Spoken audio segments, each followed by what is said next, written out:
Hi, my name is Kasey Brown. I am a Marine Corps veteran. I did 2 tours to Afghanistan, and I am now currently the peer service coordinator for the Military Veteran Peer Network here in Denton County. I also run the center, Veterans Point. We are out here in Roanoke, and we wanted to create a center to be a peer networking center. So, welcome to this video. As you know, I've completed my Pacific Crest Trail thru hike, and during that time I was raising donations for Veterans Point.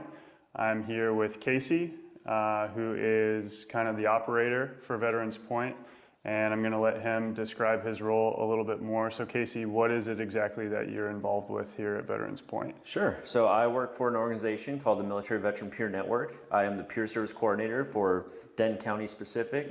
So there are 37 of us peer service coordinators throughout the entire state of Texas. And I'm fortunate just to have here in Denton County so we can really have rooted programs, we can have good groups, and we can have centers like this. So with our program, we help service members, veterans, and their family members, all at no charge to them, in whatever issues that they have, kind of with a peer support foundation. So we don't have any letters behind our name. It's not built on expertise or education. It all comes from a place of trust and understanding, just a bunch of peers. So veterans, family members are in our network, anybody that wants to help veterans. So we can assist veterans with issues like homelessness or employment, disability benefits, any kind of mental health condition, as somebody who may have been through that themselves, or they know resources that can help other individuals. And that's kind of how this building came to be.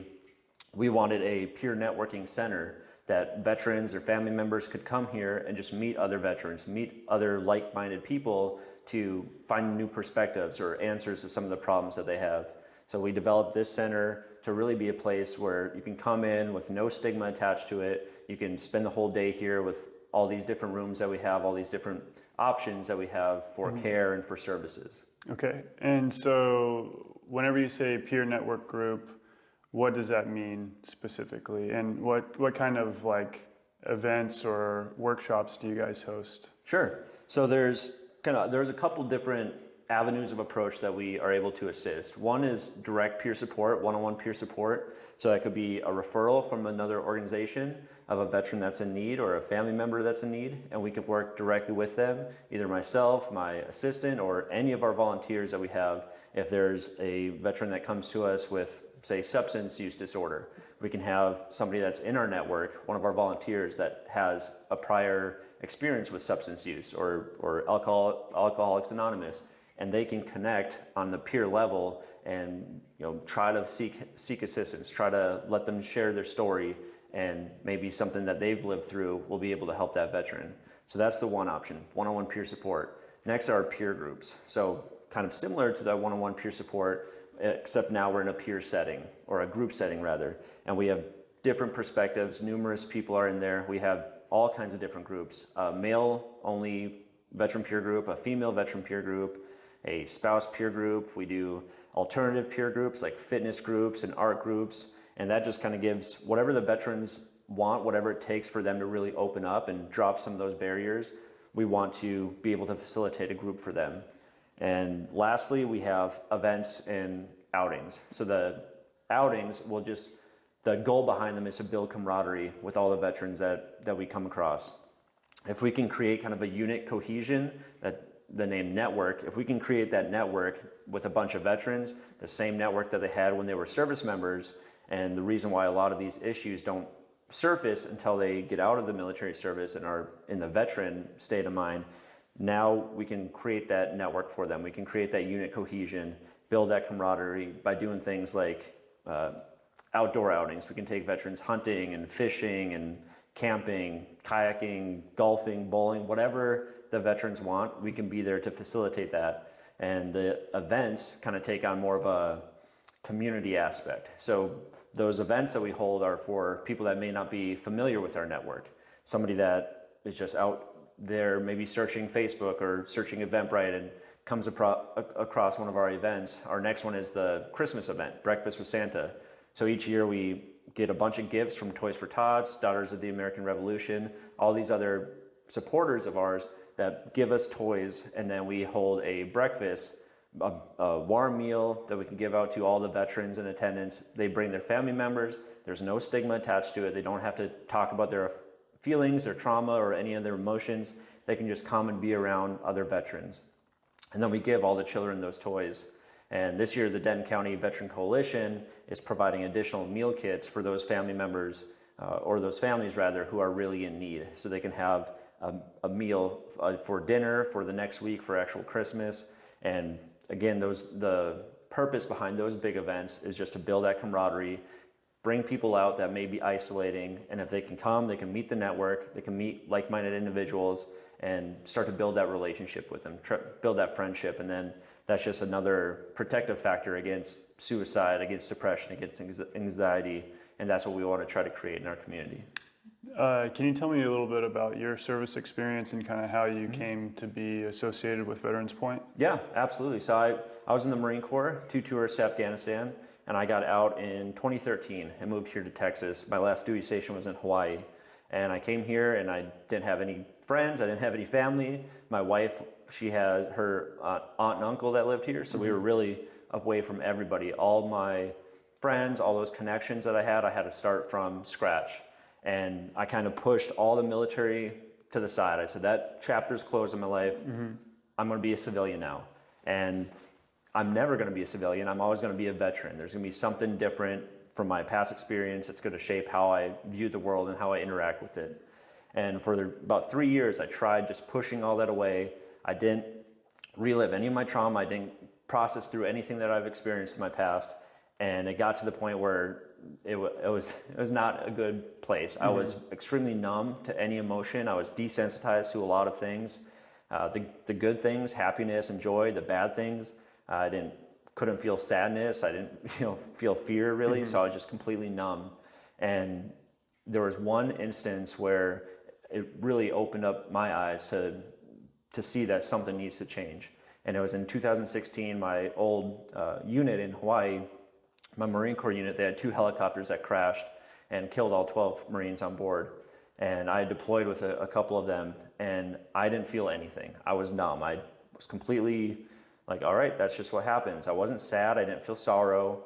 And then I see all these family members and even my wife posting on Facebook and how sad they were for the families.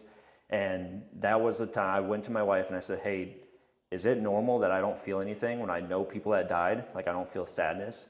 And as nicely as she could, she said, no, that's not normal. You should talk to somebody about that. Right. And that was kind of that aha moment, like something needs to change. I need to talk to somebody. And that's what prompted me to go to some of these events that the Military Veteran Peer Network had, just to talk to other veterans. And I could open up a little bit and share that story with them. And instead of getting like looks of shock, like, wow, people died and you weren't sad, I would get nods of understanding because they've had those similar feelings in the past. Yeah. And they could share with me what worked for them, cognitive processing therapy, EMDR, whatever the case was, to help get them through it and be on the other side of these mental health issues and be able to thrive in their daily life. Yeah. So I was going to these events just as a participant, and the more that I was talking to the veterans, the more that I was helping them, I was feeling that help myself. Sure. So I went from a participant to a volunteer. I said, I want to come to more of these. I want to, instead of being a participant, I want to, man the sign-up table or refill coffee or just be amongst them, offering peer support. Right. And one volunteer, event led to 2, led to 5, led to 10 of them. And the peer service coordinator at the time, I said, I want to do more of this. What's the next event? And she just looked at me and she said, do you want my job? I was kind of blown away because I didn't expect that. And we spent the next about year and a half getting me to every single training, every single mental health conference that I could get to, so I could really fit in this position and help as many veterans as possible. So after that year and a half, we kind of switched roles. I was her assistant at the beginning, and then we kind of switched, and then she became the assistant peer service coordinator while I took over that full role, and she was able to fully retire last September, I want to say. And that's really what led me to be in the position that I'm in, and I don't see myself doing anything else because the purpose is right there. Every time I help a veteran, even if it's the children that come out to the event, if I see them laughing and smiling or receiving a present, because they weren't going to get a present that Christmas because financial, stress or whatever the case is, and we're able to provide that for them. Just seeing those smiling faces makes everything worth it. And I want to go to work on Monday. I want to get up and do my job. It's not it's not stressful. It's not, there's times that this job is stressful, but it's not wearing me down at all. I want to keep on pushing, and I want to keep on giving more and more. And a center like this, when it's up and running, just coming here daily and having new people come in, seeing people in the groups that the first couple weeks they haven't said a word, and now 6 weeks in, it's like they're leading the group themselves because they've felt that trust. They're able to open up, taking them out on golfing outings or hiking, getting them around a campfire. They may be super quiet if we're sitting around a table, and then when they're looking at a campfire, their entire life story comes out, and they're able to really put down those barriers and let you in, and let that peer support and understanding really work. So being able to see that in person every day, it makes his job fully worth it. Can you tell me what sort of a stigma is for veteran recovery and support within either the civilian or even the veteran community itself? Yeah, absolutely. So any veteran, any service member for that matter, asking for help can be looked at as a weakness, and you never want weakness. That's not how you thrive. That's not how you win wars, by showing weakness. Right. So they take that mindset, and when we get out in the veteran world, the veteran community, that follows us. Showing any sign of weakness, asking for help for anything, mental health, financial aid, eligibility criteria for disabilities and education benefits. Asking help for any of that is looked at as a weakness, or at least you feel that inside that it's a weakness for me. Anytime we have a peer group, it's very stigmatized for a veteran that has never been in one and doesn't understand what we're discussing in those groups. From the outside, it could be like a shock to them to say, oh, I'm not going to go there. You want me to come sit at a table and just open up about my trauma, relive my experience, talk about all my emotions. And there's a ton of pushback if we present it that way. So that's why we don't try to present our groups that way. We do kind of like the outings is an easy way to get the veterans initially involved, because there's not a lot of stigma around, hey, do you want to go hiking? You want to go kayaking, fly fishing?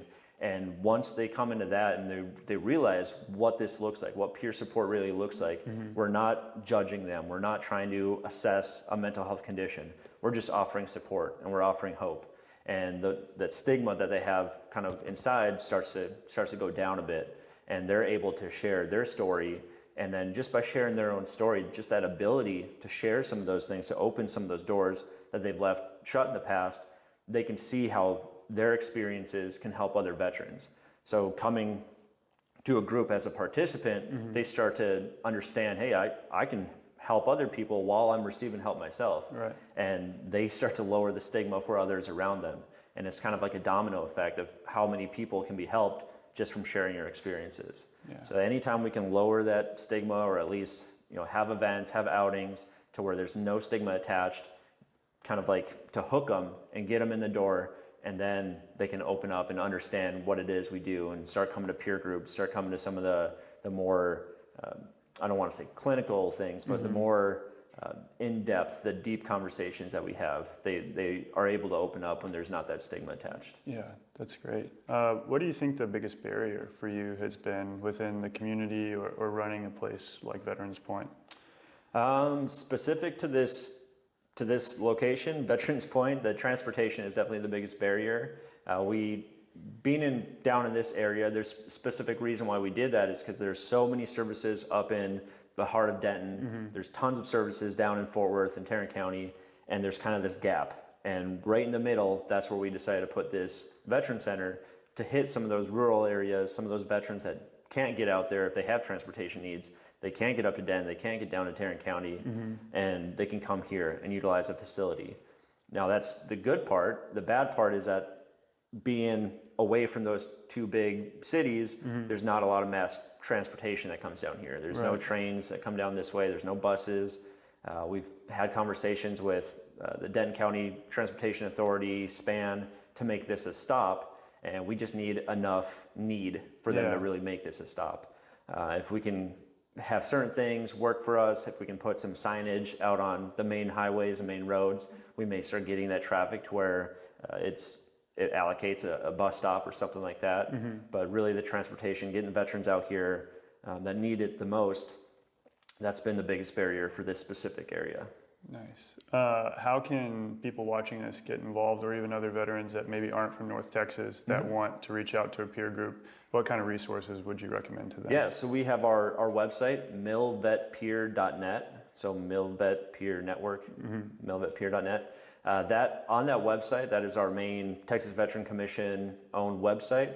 And on there, you can click, there's a tab that says Find Your Provider, and it will bring up an interactive map of Texas and have all of it color coded by each peer service coordinator. So you can go in there and click what county you're in, and up will pop the peer service coordinator for that specific area. So they will have all the information on peer groups, on outings, events, and what local resources they have. So that's the main way to get connected. And then any of our Facebook pages, Veterans Point, we have our own Facebook page for that. And then Denton County Military Veteran Peer Network Chapter, we have a Facebook group for that as well. But really the main way, especially if you're not in Denton County or Tarrant County, is to go to that milvetpeer.net and find your provider. Okay. What can anyone watching this do to help support Veterans Point or organizations like this? That's a good question. That's the question I get the most is how can I help? We get volunteers all the time. Any volunteer that we have that comes up to us that wants to give back to veterans, that wants to get involved, we have a basic training that we call it a military cultural competency training, and we at least want them to get that training because during that training they see what issues veterans are facing, specifically today's veterans, post 9/11 veterans, but even prior to that, pre 9/11 era veterans, Vietnam era, a lot of the same things, post-traumatic stress, depression, anxiety. They see what that looks like in veterans, and then we offer resources for every one of those things, and they can kind of build their toolbox by doing that, by going through those trainings. We have suicide awareness and prevention training that we give out to the community for free. Any of those trainings, that's the best way that I tell anybody if they want to help, just become aware of the issues that are out there, just like first aid. Why is there a big push for first aid? So we have more people in the community to help if someone has a heart attack, if there's a medical issue. Same thing for mental health. We offer mental health first aid. The more people in the community that we can get to understand what an anxiety attack looks like, what isolation, what some of the signs of suicide look like, the better prepared we are as a community to combat some of these things. So that's the biggest way to help is become educated, become aware, and then offer assistance, offer help when you see the need. Yeah. Great. I'll put links to everything that Kasey just described in the description below. If you have any questions or you need additional resources, please feel free to reach out and I will do my best to facilitate that. Kasey, I want to thank you for your time. Thank you so for your much. service. I really appreciate being able to help out, and thank you to everyone that donated to the fundraiser. Again, I want to thank Hyperlight Mountain Gear for giving a $300 donation direct to the organization. And I want to thank Quick Roofing. They matched all the donations. And then, of course, like I said before, everybody out there on the internet and my friends and family that took the time to donate. We really appreciate it, and thank you for that.